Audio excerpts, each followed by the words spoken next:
My name is Samuel Manyam. My name is Salome. My name is Mike. My name is Laurenti. My name is Anastasia.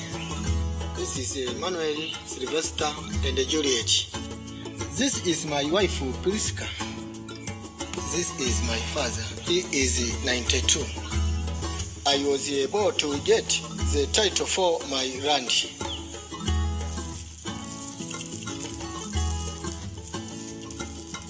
Then I planted 3 acres with trees, and I planted 4 acres with crops.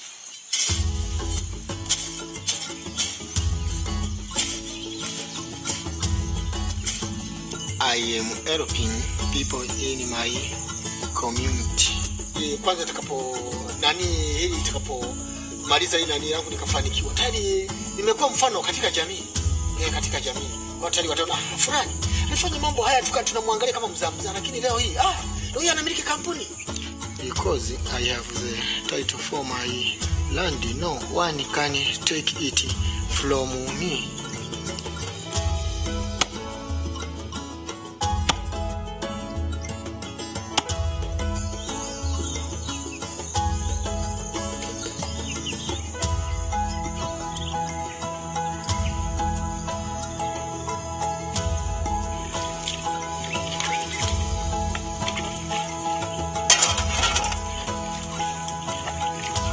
Now I have registered a company.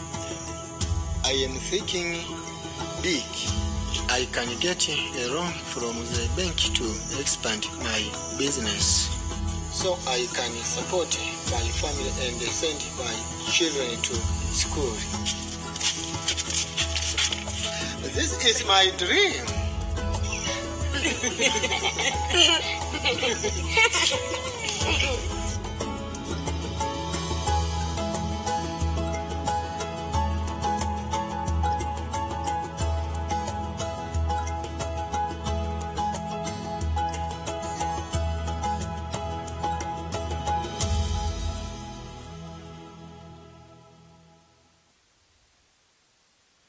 Good morning, everyone.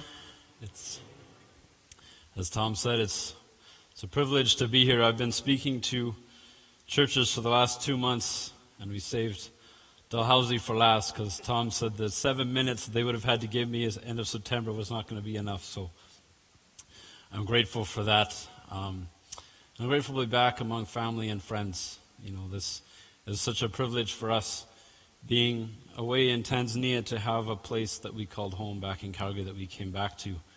And I think, 6 years ago, Heather and I and the boys were up here almost exactly 6 years ago, being commissioned by you and sent off to go work in Tanzania with World Renew, or it was CRWC at that time, the Christian Reform World Relief Committee. And now we are back and settling back into Calgary, and I've been going around speaking to churches, giving them updates of what we were doing. But as we prepared to be speaking here, we had to plan something different, because we have been giving updates from time to time, and you've been following our newsletters. And because you know us so well, we wanted to share a lot more from our heart besides just the updates of what's been happening. So that's what we're going to try and do today, and it's very tough to do it in a very tight time frame. But our prayer is that you will get a glimpse of what God's been doing in Tanzania and what we've been a part of. So, for those that don't know me, I guess I should introduce myself. We've been away for quite a while. My name is Chris Enns, and my wife Heather, and our boys Ryan and Jeremy. We've been members of the church for many, many years, and for the last 6 years we've been working in Mwanza, Tanzania, with World Renew, which is the relief, development, and justice arm of the Christian Reformed Church. And it's very much like a sister organization to MCC. We do a lot of similar work, and in fact in Tanzania we're doing a lot of programs together. And World Renew's approach to development is reaching out to communities around the world, countries around the world, and building up the ability of the local church to be God's hands and feet in the community, to show God's love for people in all areas of their life. And so that means equipping people to be able to feed their family with the better crops, being able to earn more income so that they can send their kids to school and keep them healthy, helping communities recognize the resources and the abilities that God has already given them that they maybe didn't see around them, and then teaching them how to stand on their own feet and build those up.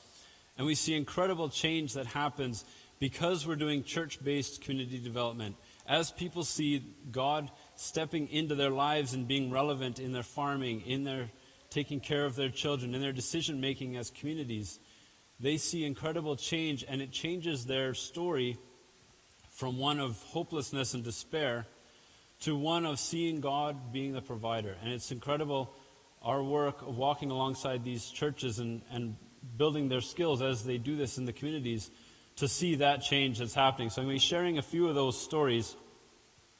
And we saw an example of that with Samuel with the land rights. So I'm going to share a few other stories. And so this is where we lived and we worked. So Tanzania is in East Africa on the coast. And we were living in a city called Mwanza on the coast of Lake Victoria in northern Tanzania. Tanzania is a country of almost 1 million square kilometers, so it's about the size of Ontario, but it's got 51 million people in it. And 75% of the population are farmers. And it's got incredible beauty and resources with Serengeti National Park, Mount Kilimanjaro, Zanzibar, so lots of tourists come. There's incredible resources in gold and diamonds and all other resources around the country, so a lot of mining companies there, especially Canada. Tanzania is actually the largest recipient of Canadian overseas development assistance in terms of money in the world. So Canada and Tanzania have strong connections. But at the same time, it's a place of incredible poverty. Almost 70% of the population lives on less than $1.25 a day, so right at the poverty line. And we saw so much of that poverty in amongst resources and richness in our work. So to give you an idea of what it looked like where we were living, this is what Mwanza looks like. Very beautiful to live right on the lake. And 25-degree weather every day of the year was pretty nice, especially now. This is some of, but it's a city of 500,000 people, so it's got a combination of city life and also small town life. And this was our home and our quiet street just outside Mwanza. This is the team that we worked with. It's a combination of people from staff from North America and in Tanzania. Our country director, Jim and Josephine Zalstra. And this is Paul Kaufman there, who has moved there to continue my work. And we also had a volunteer couple, Phil and Janetta from Toronto, that were helping with our partners with agriculture and health, so they're very valuable to us. And as I said, with World Renew, we work through church partners. So these partner organizations, we work with them 5, 10, 15 years over a long period to build up their skills and their programs. And so these are some of the people I got to work with every day. And they were such a privilege to be with. So as we work with them, as I said, we're doing church-based community development. So we're combining pastors, strengthening the local church to be relevant in people's lives throughout the week. And as pastors started speaking to the needs of the people besides just their spiritual growth, it was incredible to see the change that would happen in communities. I'm going to give you an example that I actually saw the effects of it just before we left, which just blew me away. So this community of Bukabwa is in northern Tanzania, just near the Kenya border. And for most of our communities, we work with them for 6-7 years to help them recognize the resources and abilities that they have themselves, because they've gone through a long time of feeling that they have nothing. So it takes a while to build up that awareness and then excitement for doing something to change their community. And then they start going in these programs of improving their agriculture and saving money together, getting loans to build up their business. And then we start to see some big changes happen. Usually that takes about 10 years to go from situations of extreme poverty to being really transformed and changed as a community. But Bukabwa, they had a more extreme situation at the beginning but then they kind of reacted so much faster. So this community is not very far from the main roads and the big cities, so they're quite well connected. But socially and as a community, they were very cut off. They refused to be getting support from the government. They didn't want churches involved. They were actually known in their area for being in extreme poverty and a community that could not be reached by the gospel. Pastors would come in and try and preach in the community. The community would send them away and say, we don't want you. We don't want outsiders. We are doing fine ourselves. But then they started to see the poverty that was around them. They saw their children were dying. They saw that they were living in very poor houses that would collapse in the rain. And they saw the changes that were happening in all the communities around them as these churches went to go minister to those communities. And they said, we've made a big mistake. Maybe we need to be open to what these pastors are going to say. So then when our partner African Land Church of Tanzania came in, they went to this community because they had partnered with a church in Texas that wanted to help them plant a church in the community that had no church at all. And so everybody identified this community. Bukavu was the place to go. So they had pastors go, as well as staff from the development department, go and start talking to people about God's love for them, but also God's provision for them and his hope for them to have a full life. And they started warming up to that. And then the first meeting, there was 30 people. Then the next meeting, there was 200. Then the next meeting, there were about 400. And people started coming to it regularly. And very soon, they started seeing transformation in the community. People were being baptized. They were giving their life to Christ. And the community said, we need to build a church so we can have a proper place to meet. So they quickly built this structure, which is grass and sticks holding it up, which works well in the sunshine, but in the pouring rain, it's not a very good place to meet. And they said, this isn't a place that glorifies God. As they're seeing his involvement in their life, they said, we need to have something that brings more glory to him. So one woman donated some land, and the people brought stones and sand together to build a church. And so I should give the timeline here. It's 2011 when AICT first went into the community, when it was completely shut off. This they had built by 2013, and then this is what they finished last year. So, and some of the funding from this came from the church in Texas, but most of it and the work was done by the people in the community. This is what it looks like inside. They still have to finish the floor. But there's over 400 people that come, and it keeps growing day by day as people bring their neighbor, like, you have to come and hear about Jesus and what he wants to do in your life. And what you can't see here is the 5,000 watt sound system behind them that pumps out 10 kilometers away when there's a service. But it was just blew me away. Like this is in 4 years. This community had gone from being completely shut off to the gospel to having a church like this in the community where everybody said Bukavu will never have a church. Now they are the strongest light in their area. And then we would hear story after story of people that would stand up from this group and share how their life had changed. Like Monica in the orange scarf in the middle there, who talked about how several years ago she was not a Christian. She was very caught up in drinking, and she would sleep around with all the men in the community. She was known for being doing many things that she was not proud of. And she said, my life had no hope. I wasn't able to take care of my children. They were sleeping on the floor in our house because we had no furniture, because my fruits and vegetable business was not earning me much money. But then she started coming to those training groups to learn how to save money and build up her business, and she got money to invest in it. But then at the same time, she learned about Jesus' love for her and his different plan for her. So she became a Christian. She was baptized. She started becoming an evangelist for the community, and she brings in her friends to the church. And now you see the joy on her face. And it's so exciting to hear lives change like that.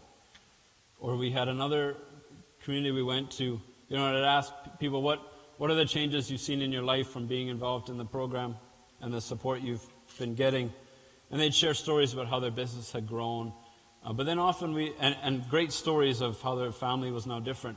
But then I'd also ask them, okay, but what has that done to your faith? What has God taught you in this?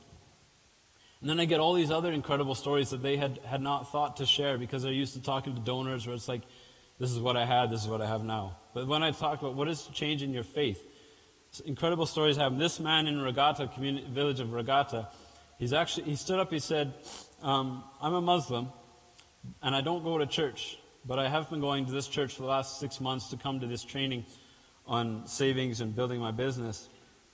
And I've seen God's love for me in those trainings, and I'm not a Christian yet, but I know I will be. And so every time I come, it's like I'm putting a deposit in my faith account, so that when I become a Christian, then I'll have a balance. So, and he's saying this in front of the whole church, so they can hold him accountable. It's like, remember what you said when Chris was here. So, story after story of people's lives being changed like that. Or sitting in these savings and lending groups and hearing how people that would have said otherwise that they had nothing, they were living in complete poverty, were able to save money together, starting small, but very quickly that will grow. This group on the left side, we met them in October. A group of 30 people, 25 women, 5 men. They had saved, from May to October, 6 months, they had saved $1,500 between them. And one of the women stood up and said, I now have a small cafeteria that I'm running. I was able to build up a good roof on my house. My kids are going to school. I'm able to pay the medicine for when they're sick. So I have a healthy family, and I did not have that before. And it was so exciting to hear that. And as so many of them are farmers, but when the rains are bad, they don't have any way of taking care of their families. So one of the big things we've been doing is trying to help teach new livelihoods, new ways of earning money to supplement what they get from their crops, or especially when they don't get anything from their crops. And having people see new ways of earning money and taking care of their family is so exciting. So this group in Idoselo, we taught them about beekeeping. There's so much excitement for raising bees because it improves the crops and it's a good source of income and for food and medicine. And so they're so proud showing off their first harvest of honey. People ask, is that a Death Star there?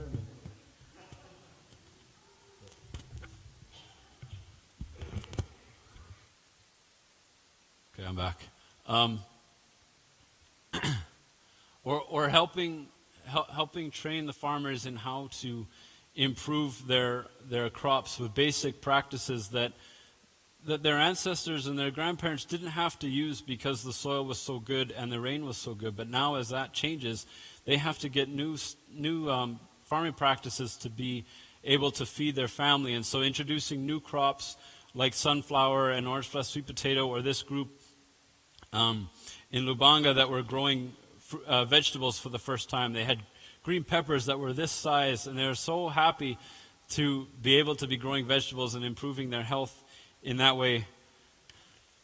But it's a struggle for them. For the farmers, there are big challenges for being productive in their farming. As we're building up the local church to be God's hands and feet in the community, it's also very important that we're equipping the pastors. Many of the pastors have had pretty much no training whatsoever in how to be a pastor. They just have the calling, but they don't have the skill. And so we've been working with Christian Reformed World Missions to be training our pastors in groups. We had a group of 50 start in 2010. For the last 5 years, they've been getting training and then going back and teaching others. And teaching them how to minister to the congregation, how to prepare good biblical sermons, how to reach out to the children and the other groups in the community that are kind of neglected. And we've seen incredible change in that. And then in January this year, they had a graduation, they finished, and all the pastors had to go and start their own groups that they were teaching. And many of them were starting new churches, and they called me and said, I know, Chris, it's June, you're going to go in a month, but you got to come see this new church that I started. So I went to this community near Ngudu in June. And this church is a month old, but they already have 200 people that come out to come hear it because there's such a hunger for the gospel in these communities. And so a woman has already donated land, and they're getting ready to go through that process that Bukabwa did. But right now they're meeting under the tree. And I had met them for 1 hour, but they gave me this big bag of rice and 2 chickens that they brought to me. I was like, I just arrived. But they were so grateful for the support that their pastors have been getting. from our partners. And so that was very powerful to see. We were also in the Dar es Salaam capital area. We were working with girls that are getting caught up in high-risk lifestyles, that they came from the village when there was no work for them, and they hoped to earn some income in the capital city, and then they found there was nothing, and they get caught up working in bars as their friend would drag them to that, and they got caught up in so many dangerous things and lost hope in their future. And so our partner organization that saw this need started a program to minister to these girls, to pull them out of what they were doing and teach them a different livelihood. It's a lot like what Cliff was talking about with Servants Anonymous. Teaching a different future for these girls in being able to earn money by tailoring and baking cakes and decorating churches for functions. And the change that you see in these girls is amazing too, as they see a different future and God's love. So with the 40 girls that they were training to be the lead trainers to go out and teach the other 250 they were working with, this last year, the 5 of them were baptized and 3 of them got married. So they said, we never would have thought this would be possible for us last year. So, but a lot of my work, I spent a lot of my time visiting communities with my partners and hearing stories from the people involved about their lives and how they had changed as a result of the support. So I heard so many different stories of transformations of individuals, families, and the whole community, like the ones I've shared. And that was one of the biggest joys of my work. But at the same time as hearing these great successes, one thing that really hit me over and over is that life is hard for so many people in Tanzania and full of constant struggle. And as I got more involved in these communities and as we got more involved in the lives of the people around us, they brought us into those struggles. Like our neighbor who came to us and explained one morning how his house was robbed the last night when his 4 young children were left there to take care of themselves because he and his wife were in the hospital. And we had actually heard noises in the night and yelling, but we didn't know what it was. And someone had come in knowing that it was just the children there and taken everything, including the mattress from under what the kids were sleeping on. So hearing of that struggle, and then a few months later he came back again asking for some basic tools for his barber shop because his business partner had just disappeared the day before with all of their equipment and things that they had built up over the years, and he was left with nothing. Or I'd have pastors that I work with call me and ask if I could help contribute to their children's school fees because they weren't sure they could earn enough that semester because their crops and other things they were doing to help with their income weren't producing. And then I'd have farmers tell me that they didn't bother to plant seeds this year because they said there was no rain, so what was the point of trying? But now they didn't have anything to feed their family. We also experienced the injustice that is felt by so many in Tanzania when my colleague and very close friend Joseph Shigulu was killed, and the authorities were unable and unwilling to seek justice for his family. Joseph was someone who just loved helping the people around him, like with the land rights project that he started, and was helping over 5,000 farmers. His colleagues and I have worked hard to build CISA back up to the organization he was leading, to be able to continue supporting farmers in Tanzania, but those communities are still suffering from that loss of such a great man. We also lost Wilson Opios, one of the farmers and community leaders that my African Land Church partners and I worked very closely with for the last 5 years. I wrote a story about him in one of my newsletters many years ago, and he was in one of my in my presentations last time, who was robbed and killed earlier this year. So many other times, our events in communities had to be rescheduled because they were dealing with the death of a prominent community member like Joseph or Wilson, either because of an injustice or because of an illness that here in North America would have been easily treatable. But they didn't have the health care or money for proper medication. Another thing that struck me in my visits to communities was the reality of poverty and the great difference that existed between me and them in our financial situations. So although I would try my best to minimize those differences by not having a flashy phone or driving a fancy car, the differences were unavoidable. And I'll never forget one of the most humbling moments in my life. I was in this one community of Lubanga, and the people were sharing how hard it was. They were having a real struggle growing in their businesses and like their little income generating activities. And as a community, they were stuck in their situation of poverty. And I asked them, in your groups, like for your shares, how much does it cost to buy a share to build up the pot so you can get a loan out? And they said 500 shillings. And I said, okay, well, if you increase that, which is 25 cents, and they'll usually buy like 5 shares a week at a time when they come. And I said, okay, what we found in a lot of the other communities where they were stuck and not able to grow, they could grow quite quickly when they increased that and they pushed themselves a bit more to pay 1,000 shillings per share, so 50 cents. And I thought I was giving them some good advice, pushing them, encouraging them a bit. And the chairman looked at me and said, you have no idea how hard it is for us to save 500 shillings every 2 weeks. And that's 25 cents. When I'd have extra 500 shillings, like, oh good, I can grab an extra samosa in town when I'm there. It didn't feel like anything. And we feel, oh God, this extra loose change in my pocket. For them, that was so difficult for them to set aside, to not use for their daily needs. And that really struck me in the differences that we had. And then another time, our neighbor came to us again asking for money to buy medicine for his 3-year-old daughter to save her life because she was very sick. But it wasn't $200 he needed, it was just $15. And that money, with that money he was able to buy the medicine and save her life. If I or others around me had not been able to give that $15, his daughter would have died. And that was the difference. And just being struck by the great difference in our lives and our situations and what he was going through every day. So seeing these hardships being faced by the people all around me and all around us were so hard. But then I saw their faith in God through all of this stay strong. And I saw the faith and love that our partners had in the midst of this and how they're building hope in the community. They saw way more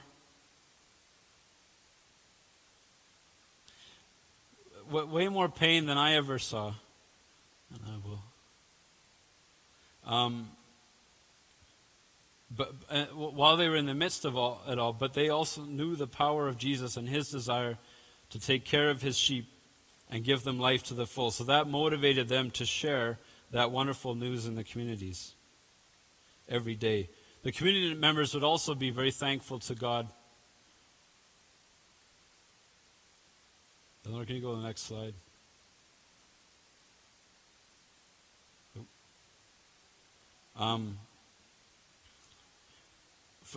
The community members would be also very thankful to God for everything that he had done for them, for all the good things, even when they were also experiencing great hardships.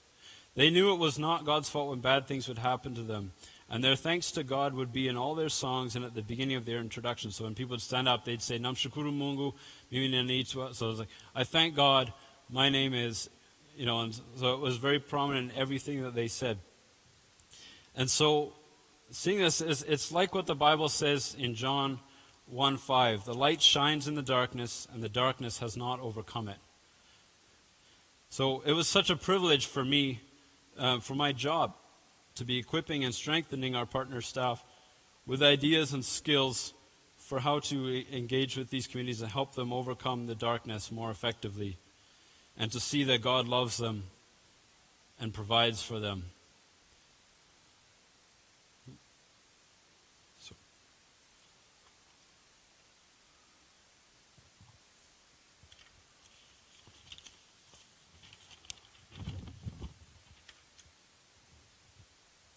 Is this working? Can you hear me? So I'm Heather, and I'll just share for a few minutes about my experience and what I've learned. So it's been really hard for me to decide what to say. Woo! Here it comes, the tears. So I made a number of drafts about what my point could be and how to sum it up, but you can't sum up an experience like that, right? It's so life-changing. so Chris said, well, why don't you talk about some of the people who have impacted you? And so thank God the slides are working, because you need to see their picture, right, in order to make sense of it. So in 2012, I think I mentioned that I was working with these women who had had a surgery for their urinary fistula, constant leaking of urine. And they're really the lowest of the low in Tanzanian society, rejected by their husband and their family because of the stench. So I was teaching them physiotherapy exercises, and a lot of it was trying to empower them and give them a bit of a sense of dignity. And there was this one time when they were learning to crochet as part of their program, and they said to me, oh, you should learn to crochet too. And I said, I can't learn it. It's too hard, because it is. Crocheting is really hard. And so they were teaching me and showing me, like they said, you know, Mzungu, you have to accept. You can do this. You can try. And I thought, this is a real role reversal, because I'm always telling you guys the same thing. And these were some women, or some youth in Mennonite church, actually, near the city of Musoma. And it started because the pastor had told Chris, you know, can you get your wife involved, because the girls from the youth group are getting pregnant. And pregnancy often means risk of HIV, right? So I did my research for quite a long time and developed this program. And I was addressing the girls and the boys, of course. And I think it really had an impact. And the pastor said that they weren't getting pregnant, or the pregnancy rate had dropped. And that was really exciting, because it's hard to do, to get that kind of behavior change. And so I went back a few more times and did some teaching. So this is like a health and sanitation teaching with the girls. And see, they're not pregnant. And that was really exciting. They are again. So that was really neat. And then I was able to share the program with some other churches and pass on that information. And then this was a training about for pastors and women's ministry leaders. You know, the men pastors, they had so many questions about how all this stuff works in women's health, and that was neat. And this was a Maasai girl named Misieki, who was living in the guest house behind our house for about half a year. She was in Mwanza for medical treatment, and she'd never been to a big city before. She's from Ngorongoro conservation area, Maasai community. And I just really came to love this girl a lot. And we would talk and have these just really neat conversations. Her life was so different from mine. And a couple times I convinced her to go for a run with me. And, you know, she has these shoes made of recycled tires. And she'd go for a run. And her husband, one time we passed him on the road, and he was just shocked to see his wife jogging with me. It was really great. And these are two missionary moms. And I grew a lot, you know, by the Bible studies and the conversations with other missionaries. This woman here on the far right there, she's doing church planting, and the thing I really learned from her was just her love for the church, and how, you know, she was just giving her life's work to help grow God's church, and she really felt that the church should be a place where people connect right away with someone, and you know, every week their church was having commitments of faith from people. And then this girl in the center became one of my closest friends.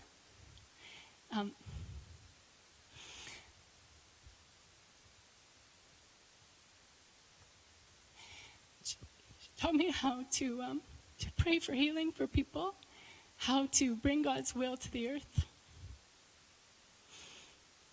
how to go out and heal the sick and cast out demons and preach the good news to the poor. And that's our job here.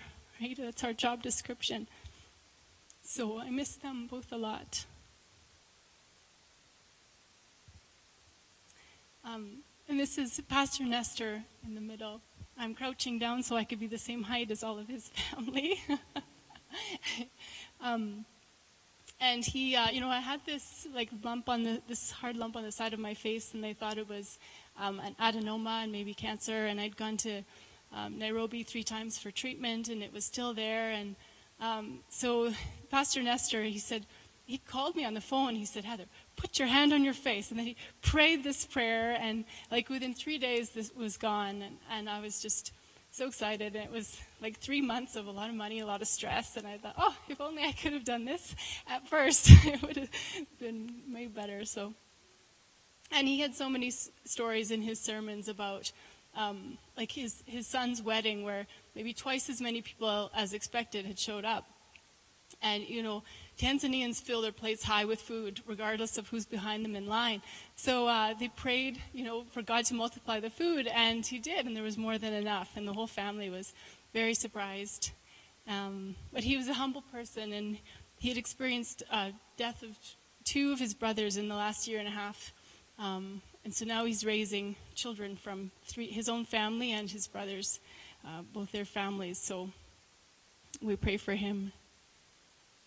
And this was the Master of Public Health students that I was volunteering with for the last 3 years.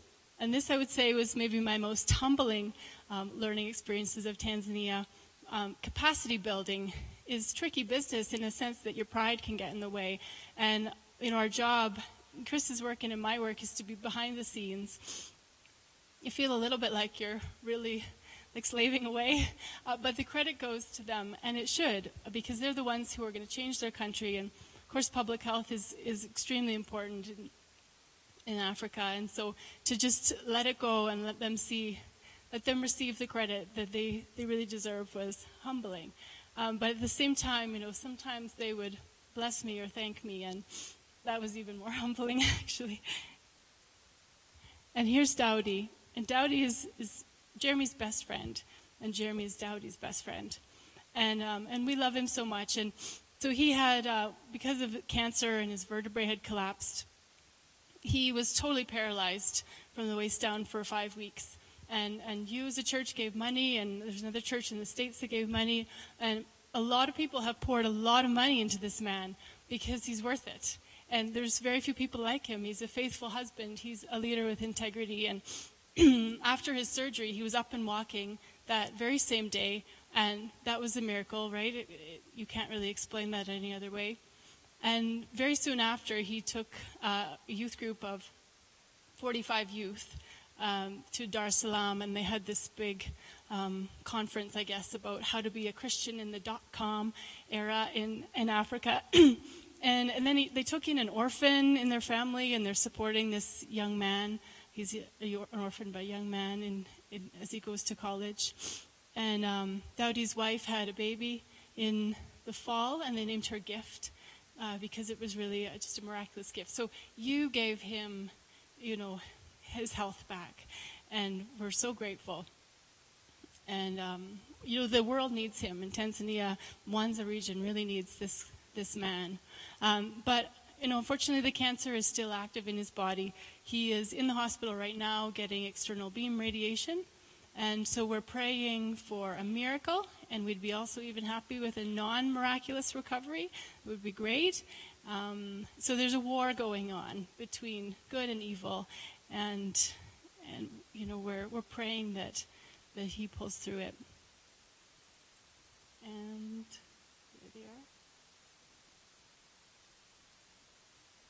I was also doing some Bible class teaching, which was a ministry that just grew on me. It was really nice. And I was volunteering with a swim team. So it's just a little bit of a picture of what we're doing. And I think the reason why it's so hard to really capture it is, our worldview changed. Our relationship with God changed. The way we understand good and evil and the role we have is totally different. And I've lived in Southern Ontario for 2 years, and I could sum that up for you, I think, really well. And I'm a mother, and that's a big experience. But I could even sum that up, but I can't sum this up because I'm a different person. Chris is a different person, and our relationship is different. Our work is different in the world, and the way we know God is different. And you can't capture God in 10 minutes, but I really wanted to. But the good thing is we're here to stay, and I think it'll come out in the conversations and in having coffee and small group that I hope that we can share, who we are and what we believe and why we think we're here. So, thanks.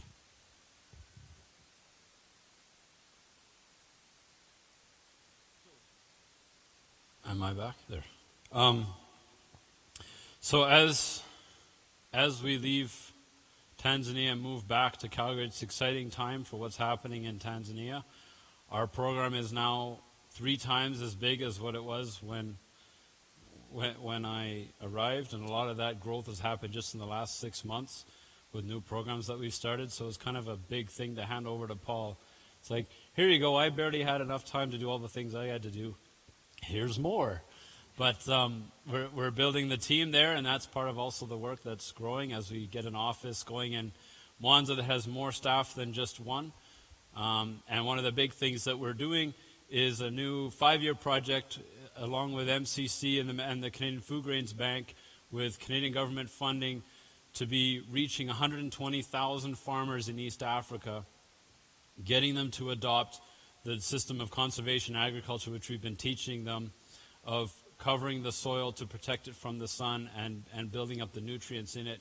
And we've seen incredible results when farmers are able to do the practices well. The challenge is that it's a completely different way of farming, so it takes a lot of work and follow-up.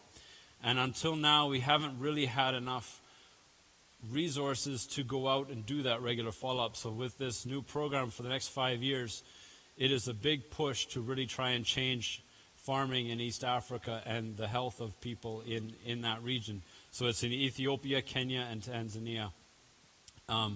So I ask for your prayers in that, and we're going to be excited to be following what's going on. All of our partners are going to be part of it. And in Tanzania, we're going to be reaching 5,000 farmers directly with training, and then also others through radio and other demonstrations in public areas. So that has a real potential to change things in Tanzania, and that's been a big thing I've been working on with MCC for the last 4 years, and that will be growing. And then we are also looking to strengthen the support services that are in Tanzania for pastors, so reaching to the Bible college and the seminaries and other programs so that more of them are equipped with the skills that they need. And then especially we're seeing a strong need for equipping mothers with skills for taking care of their children, having safe deliveries, teaching better practices for taking care of their kids and spacing their kids apart so that their family is able to take care of them. So that is a big program that we're also trying to get going. So as of in the next 2 minutes, my work with World Renew will finish because this is my final presentation and I will no longer be on staff. But so I'll try and draw it out for but I have said I can't leave this stuff behind. Like as Heather said, this has impacted us so much and we're so connected with what's happening. So I'm going to continue being an ambassador for World Renew, because we have a number of supporting churches around Alberta. And so I'm going to be continuing to follow what's happening in Tanzania and in touch with the partners there. And then sharing updates and stories with the churches that are still involved. And so I get to still follow what's happening with this. But as for us as a family, as Heather said, we have moved back here now. When we left, we had planned 6 years. As Ryan's now in grade 7 and Heather's back for her work. And so I'm going to be looking for work in Calgary now that will, as Heather hopes, keep me more rooted here. But my mind is still all over the world, so I'm going to be involved in things as much as I can, like the Syrian refugees and other things. So please pray for me as I'm looking for work now in Calgary. That is building on what I was doing there. We are very thankful for God's provision that He provided a job for Heather actually even before we moved back here. So she's been working since October at a clinic down in South Calgary. And our kids are settling in very well to school and enjoying being in a big Sunday school and youth program. So we thank you for all of you that have invested in us as a family and in our kids. And as I said before, it's such a privilege to come back to a loving, supporting church. And so we're excited about what God's plan is now for this next stage of our life. So thank you so much for your support. You're all warmly invited to come see Tanzania. That's Ryan there enjoying a peaceful afternoon by the lake. Let me just close in prayer. Lord, I thank you for your love for us as a church and as a city. And thank you for the work that you are doing around the world as we think about what's happening in Tanzania. And we thank you for the work that our partner churches are doing there and their passion they have to serve you and their joy they have in their faith. Pray that you would strengthen them, help them to be continuing to transform lives and communities as people come to see that you have come to bring life to the full to them. Help them to overcome the darkness and be shedding your light in the world around.